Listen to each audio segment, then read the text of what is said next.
Wooden sign. 3 people suffered minor injuries. Another person broke an ankle. Scary stuff. Jillian, over to you. Progressive Democrats have made free college their rallying cry during past elections. The goal right now is to rally the American people around a progressive agenda. All of the ideas that I'm talking about, making public colleges and universities tuition free. Tuition free? I campaigned on hard commitments of Medicare for all, tuition free public college. But during the midterms, most Democrats appear to abandon the message. So why the change now? Here to weigh in, a senior fellow at the National Taxpayers Union, Mattie Duppler. Thank you for joining us this morning, Mattie. Yeah, good morning. What do you think? Where has the message gone?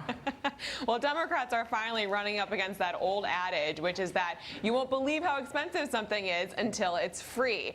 All the ideas about offering free tuition, of course, require trillions of dollars of new spending. And now that Democrats actually control one chamber of Congress, they have to put their money where their mouth is, and they're finding that it's very expensive. But even more than that, as more details come out of plans that would give free college to Americans, as more details emerge, it's obvious that these plans don't actually help the people that are the most needy amongst us. And to me, this is the greatest indication about how Democrats have abandoned the middle class. And that's this fixation on college as the only means of accomplishing the American dream. We know that's simply not the case. You look at American industry today, there are needs for workers all across the economic spectrum, and certainly saddling the next generation with Americans with enormous debt for a 4-year degree that they may or may not be able to use is not the American dream that most Americans know and love. Mattie, do you think the message is gone, or do you think that perhaps during the midterms they were so focused on something that is important to a lot of people, like health care?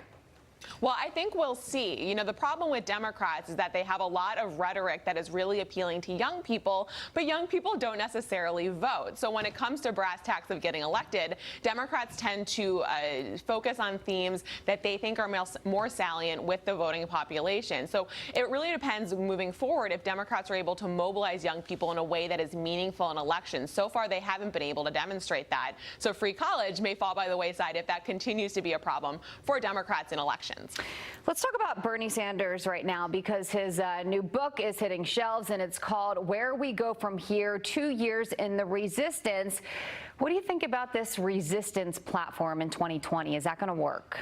I mean, the resistance platform isn't much of a platform, right? Democrats so far have tried to make a lot out of running on being the anti-Trump versus giving Americans a positive vision for the future. Now, Bernie's new book out today. He's launching it with a speech at George Washington University here in Washington, D.C. And there's a reason that he's going to universities with this book tour. It's because young people generally like his message. They like the idea of lots of new spending, of a lot of free stuff. But Bernie's got a couple different disadvantages. One is that he's an actual U.S. senator. He has to take hard votes, and he actually has to govern. That certainly is going to run up against the rhetoric of being a progressive leader when it comes time to run for 2020. He also has a lot of competition for that position as the Democrat nominee for president. So for the next 2 years, he's going to have to show the American people what it means to actually provide a vision for the country moving forward. I don't think being the anti-Trump is appealing enough that it can create enough groundswell to get him elected president. And on that potential of running in 2020,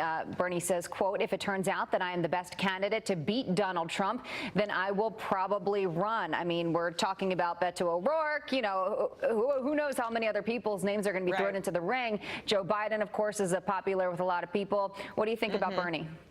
I think Bernie really will have an uphill battle here for a couple of the reasons that I just mentioned.